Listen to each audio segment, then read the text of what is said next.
সামরিক নয়, এবার ইরানের বেসামরিক স্থাপনায় হামলা যুক্তরাষ্ট্রের। জবাবে মধ্যপ্রাচ্যে মার্কিন ঘাঁটিতে মিসাইল হামলা বহাল ইরানের। চীনকে অভিযুক্ত করে আমেরিকার প্রেসিডেন্টের বিস্ফোরক মন্তব্য। দাবার চালে কেন বেইজিংকে ফাঁসাতে চান ডোনাল্ড ট্রাম্প।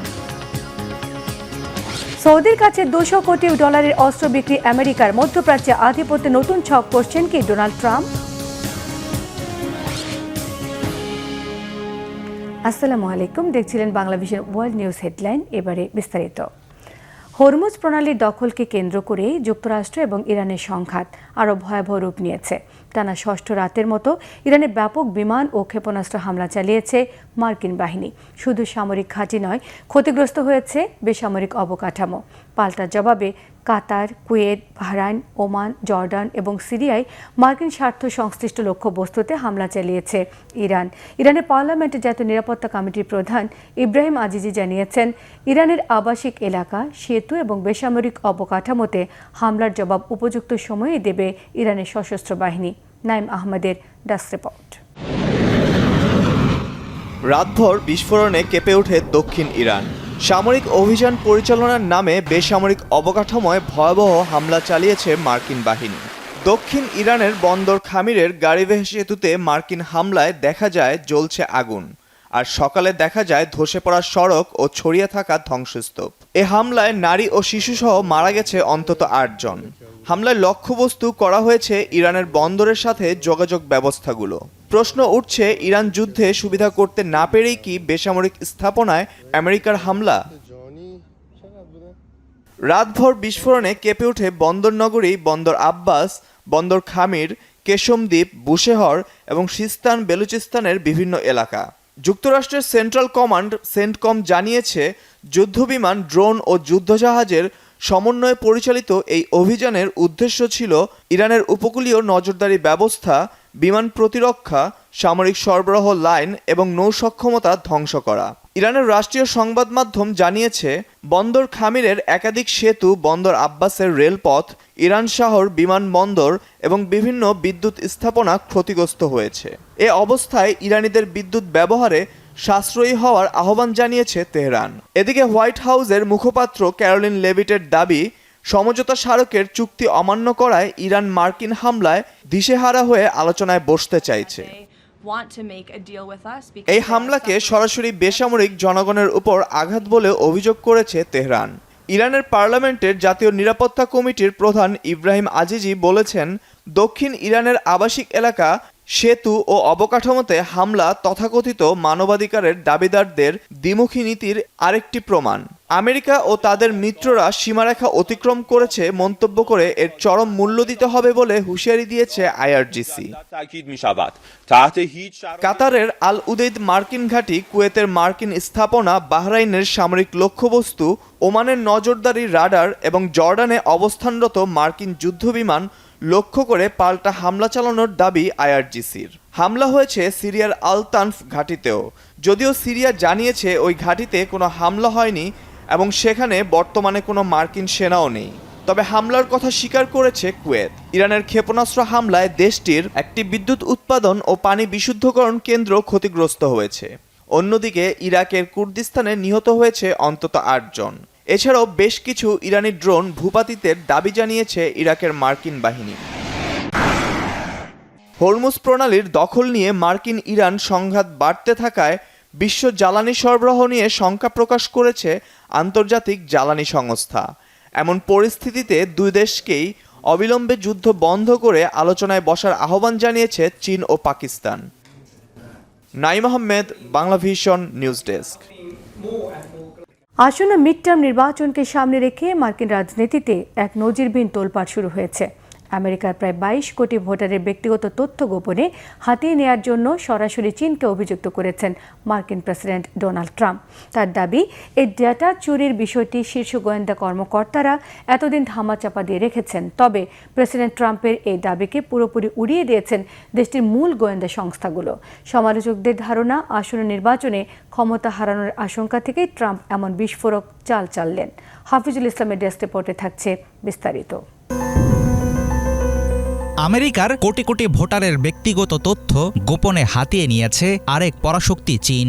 প্রায় ২২ কোটি মার্কিন ভোটারের নাম ও ঠিকানা সহ সব পার্সোনাল ইনফরমেশন চুরির অভিযোগ উঠেছে বেইজিংয়ের বিরুদ্ধে।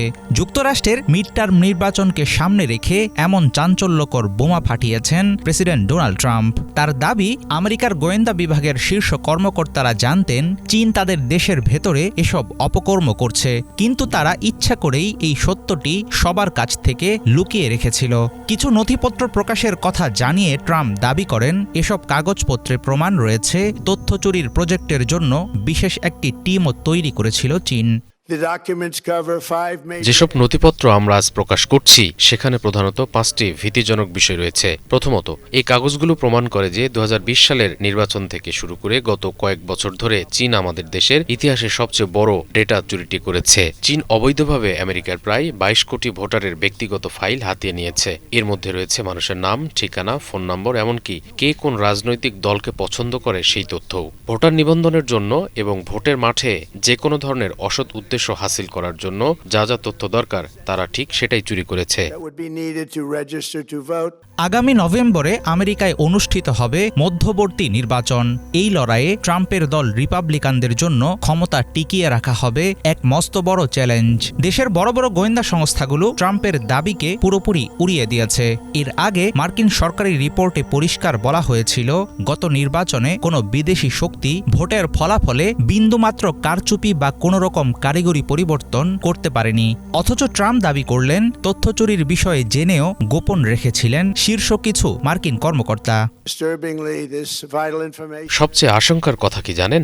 এই মহাগুরুত্বপূর্ণ তথ্যগুলো বছরের পর বছর ধরে আপনাদের কাছ থেকে, মানে মহান আমেরিকার নাগরিকদের কাছ থেকে লুকিয়ে রাখা হয়েছিল, ধামাচাপা দেওয়া হয়েছিল। পুরো ট্র্যাজেডিকে কয়েক গুণ বাড়িয়ে দিয়েছে আমাদের ভেতরেরই কিছু মানুষ। দ্বিতীয় দফার প্রকাশিত নথিপত্র থেকে পরিষ্কার দেখা যাচ্ছে আমাদের নিজেদের গোয়েন্দা সংস্থার কিছু তথাকথিত ডিপ স্টেট কর্মকর্তা, যারা আসলে খুবই পরিচিত কিছু মুখ, তারা চীনের এই মারাত্মক খবরটিকে ধামাচাপা দেওয়ার জন্য এবং এর গুরুত্ব কমিয়ে দেখানোর জন্য সরাসরি কাজ করেছিলেন। আমেরিকার প্রচলিত নির্বাচন ব্যবস্থার সুরক্ষাকে চরমভাবে ব্যর্থ বলে নিজ দেশের উপর ক্ষোভ উগরে দিয়েছেন মার্কিন প্রেসিডেন্ট ডোনাল্ড ট্রাম্প। অন্যদিকে তার দেশের বড় বড় গোয়েন্দা সংস্থাগুলোর পরিষ্কার কথা, গত নির্বাচনে ভোটের হিসাবে চীন কোনো কারচুপি করতে পারেনি। অনেক সমালোচকের ধারণা, আসন্ন মিড টার্ম ইলেকশনে পার্লামেন্টের নিয়ন্ত্রণ হারানোর প্রবল আশঙ্কার মুখেই এসব নতুন গল্প ফেলেছেন ট্রাম্প। মার্কিন প্রেসিডেন্টের একচেটিয়া অভিযোগের জবাবে চীন কী পদক্ষেপ নেয় সেটা এখন দেখার বিষয়। হাফিজুল ইসলাম, বাংলা ভিশন। সৌদি আরবের কাছে $1.96 বিলিয়ন অস্ত্র বিক্রির অনুমোদন দিয়েছে মার্কিন পররাষ্ট্র দপ্তর, যার মধ্যে রয়েছে প্রায় 20,000 APKWS laser guided precision rocket kit, MK-66 rocket motor, proximity fuse সহ আনুষঙ্গিক সামরিক সরঞ্জামাদি। মার্কিন পররাষ্ট্র দপ্তর এক বিবৃতিতে জানিয়েছে, এই অস্ত্র বিক্রির অনুমোদন সৌদি আরবের প্রতিরক্ষা ব্যবস্থাকে শক্তিশালী করবে এবং ভবিষ্যৎ হুমকি মোকাবেলায় সক্ষমতা বাড়াবে। মীর ফজলে রাব্বির ডেস্ক রিপোর্ট। যুদ্ধ কিংবা যুদ্ধের আশঙ্কা অন্য দেশের জন্য যা জাতীয় সংকট, যুক্তরাষ্ট্রের জন্য তা যেন এক মোক্ষম ব্যবসায়িক সুযোগ। নিরাপত্তা নিশ্চিত করার নামে এবার সৌদি আরবের কাছে প্রায় $2 বিলিয়ন বিপুল অস্ত্র বিক্রির অনুমোদন দিয়েছে যুক্তরাষ্ট্র। বিশ্ব রাজনীতিতে সংঘাতের আগুন যেখানেই জ্বলুক না কেন, লাভের গুড় যে শেষ পর্যন্ত আমেরিকার ঝুলিতেই যায়, এই ঘোষণা যেন সেটি আরেকবার প্রমাণ করে দিল। প্রায় $200 কোটি মূল্যের এই বৈদেশিক সামরিক চুক্তির লক্ষ্য হল ইরান যুদ্ধ তীব্র হওয়ার প্রেক্ষাপটে সৌদি আরবের বিমান প্রতিরক্ষা ব্যবস্থাকে শক্তিশালী করা। 16 জুলাই এক প্রতিবেদনে এ তথ্য জানিয়েছে সংবাদ মাধ্যম আল জাজিরা। মার্কিন স্টেট ডিপার্টমেন্টের এক বিবৃতি থেকে জানা যায়, $1.96 বিলিয়ন প্রাক্কলিত ব্যয়ে ফরেন মিলিটারি সেল প্রক্রিয়ার আওতায় সৌদি আরবের কাছে উন্নত সমরাস্ত্র ও আনুষঙ্গিক সরঞ্জাম বিক্রির প্রাথমিক অনুমোদন দেওয়া হয়েছে। এই প্রস্তাবিত বিক্রয় প্রক্রিয়ার মূল আকর্ষণ হল প্রায় 20,000 APKWS laser guided precision rocket kit এবং এর সাথে সম্পৃক্ত ওয়্যারহেড। এই উন্নত প্রযুক্তির লেজার গাইডেড রকেটগুলো নিখুঁতভাবে লক্ষ্যবস্তুতে আঘাত আনতে পারে এবং আকাশ প্রতিরক্ষা জোরদার করতে অত্যন্ত কার্যকরী। এর সাথে রয়েছে LAU-131A launcher, MK-66 rocket motor, proximity fuse সহ আনুষঙ্গিক সামরিক সরঞ্জাম। এছাড়াও লঞ্চ ও এমপ্লয়মেন্ট সরঞ্জাম, প্রকাশনা ও কারিগরি নথিপত্র, সংশ্লিষ্ট কর্মীদের প্রশিক্ষণ ও প্রশিক্ষণ সরঞ্জাম সরবরাহ করা হবে এই চুক্তির আওতায়। পাশাপাশি মার্কিন সরকার এবং ঠিকাদারি প্রতিষ্ঠানের পক্ষ থেকে ইঞ্জিনিয়ারিং, টেকনিক্যাল ও লজিস্টিক্স সাপোর্ট সার্ভিস সহ লজিস্টিক্স ও প্রোগ্রাম সাপোর্টের অন্যান্য সংশ্লিষ্ট বিষয়গুলো অন্তর্ভুক্ত থাকবে। সৌদি আরবকে লক্ষ্য করে ইয়েমেনের হুতি বিদ্রোহী এবং ইরানের ছোড়া ড্রোন ও ব্যালিস্টিক মিসাইল প্রতিহত করাই এই চুক্তির মূল উদ্দেশ্য। সম্প্রতি দক্ষিণ সৌদি শহর আভার একটি বিমানবন্দরে ইয়েমেনের ইরান সমর্থিত হুতিদের ক্ষেপণাস্ত্র হামলার পর সৌদি আরব তাদের সাথে নতুন করে যুদ্ধের দ্বারপ্রান্তে রয়েছে বলে মনে করছেন অনেকে।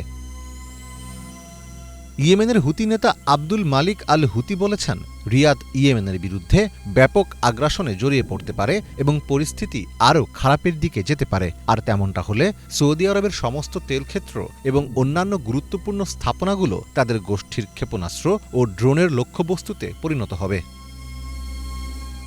যুক্তরাষ্ট্র সৌদি আরবকে তাদের প্রধান অ-নেটো সহযোগী হিসাবে উল্লেখ করেছে। ওয়াশিংটন সরাসরি ইরানের সাথে যুদ্ধে লিপ্ত থাকলেও তারা সৌদি আরবকে অস্ত্র দিয়ে ফ্রন্টলাইনে শক্তিশালী রাখছে। যদিও বিশ্লেষকদের অনেকে মনে করছেন, এই বিপুল পরিমাণ প্রিসিশন রকেট সরবরাহের মাধ্যমে ওয়াশিংটন রিয়াদের নিরাপত্তা নিশ্চিত করার নাম করে তাদেরকে পুরোপুরি মার্কিন ও পশ্চিমা সামরিক প্রযুক্তির উপর নির্ভরশীল করে রাখছে। মীর ফজলে রাব্বি, বাংলা ভিশন। ভারতের কেন্দ্রীয় শিক্ষামন্ত্রী ধর্মেন্দ্র প্রধানের পদত্যাগের দাবিতে অনশনরত সোনম ওয়াংচুকের শারীরিক অবস্থার আরও অবনতি ঘটেছে। এমন পরিস্থিতির মধ্যেও আগামী 20 জুলাই পার্লামেন্ট অভিমুখে শান্তিপূর্ণ পদযাত্রা ডাক দিয়েছেন সোনম। মেডিকেল ভর্তি পরীক্ষা, নিটের প্রশ্নপত্র ফাঁসের প্রতিবাদে শিক্ষামন্ত্রী পদত্যাগ চেয়ে 20 জুন থেকে ককরোচ জনতা পার্টি প্রতিবাদ কর্মসূচি শুরু করে। 7 দিন পর অনশনে বসেন 59 বছর বয়সী প্রকৌশলী, উদ্ভাবক এবং শিক্ষা সংস্কারক সোনম। শিক্ষামন্ত্রীর বিরুদ্ধে এই আন্দোলনে তাকে সমর্থন দিয়েছে বলিউড তারকা এবং গুরুত্বপূর্ণ রাজনৈতিক ব্যক্তিত্বরা। সঞ্জিদা ইসলাম তনির, ডেস্ক রিপোর্ট। নয় করে না খেয়ে পার করেছেন 19 দিন। ওজন কমেছে অন্তত 8 কেজি। প্রায় 3 সপ্তাহ ধরে না খেয়ে থাকার ফলে তার পেশি ক্ষয় হতে শুরু করলেও মনোবল এখনো অটুট।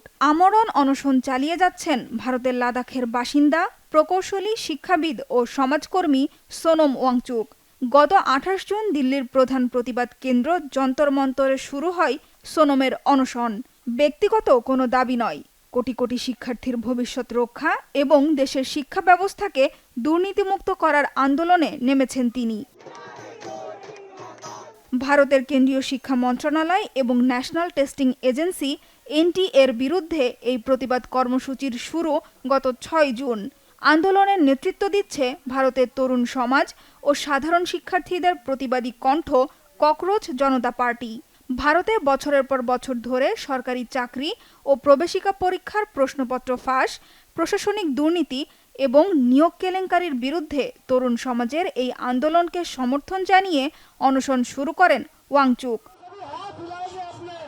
টানা অনাহারের কারণে সোনমের স্বাস্থ্যের চূড়ান্ত অবনতি হয়েছে। চিকিৎসকরা জানিয়েছেন, পরিস্থিতি এমন পর্যায়ে পৌঁছেছে যে তার মৃত্যুর আশঙ্কা জোরদার হয়ে উঠেছে। এ বিষয়ে দিল্লি হাইকোর্টে একটি জনস্বার্থ মামলা করা হলে অবিলম্বে ব্যবস্থা নিতে সরকারকে নির্দেশনা দিয়েছে আদালত। তবে সোনম সাফ জানিয়েছেন, দাবিগুলোর ব্যাপারে সরকার কার্যকর ব্যবস্থা না নিলে অনশন চালিয়ে যাবেন তিনি। প্রকৌশলী, শিক্ষাবিদ ও পরিবেশ কর্মী সোনম ওয়াংচুকের জীবনী নিয়ে বলিউড পরিচালক রাজকুমার হিরানি বানিয়েছিলেন বিখ্যাত সিনেমা 3 ইডিয়টস। সেখানে ফুংসুক ওয়াংরু বা র্যাঞ্চো নামে সোনমের চরিত্রে অভিনয় করেছিলেন বলিউড অভিনেতা আমির খান।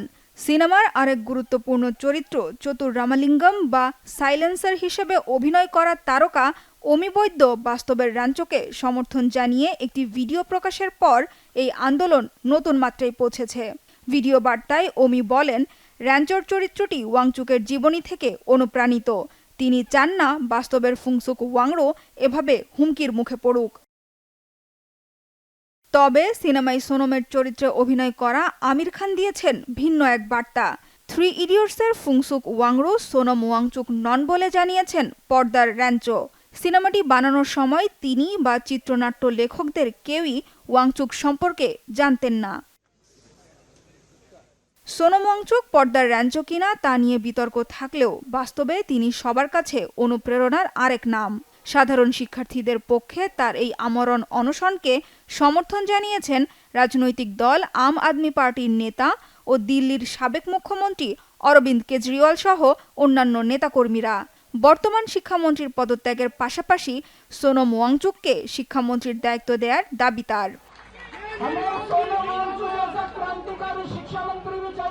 আমরা একটি বৈপ্লবিক পদক্ষেপ নিতে চাই এবং সোনম ওয়াংচুকের মতো একজন বৈপ্লবিক শিক্ষামন্ত্রী চাই। দেশের বিভিন্ন প্রান্ত থেকে যারা শুনছেন তাদের সকলের প্রতি আমার এই আবেদন, আপনারা এখানে আসুন এবং এই বিক্ষোভে অংশগ্রহণ করুন। শিক্ষার্থীদের দাবিগুলো সফলভাবে সংসদে পৌঁছে দিন। শিক্ষামন্ত্রীর পদত্যাগের দাবিতে সোনম ওয়াংচুকের পক্ষে সরব বলিউড তারকারাও। অভিনেতা ইমরান খান, ফাতিমা সানা শেখ ও সোনাক্ষী সিনহা সামাজিক যোগাযোগ মাধ্যমে সোনম ওয়াংচুকের আন্দোলনের প্রতি সংহতি প্রকাশ করেছেন। সানজিদা ইসলাম তন্নি, বাংলা ভিশন নিউজ ডেস্ক। এই ছিল আজকের মতো, সঙ্গে থাকায় সবাইকে ধন্যবাদ।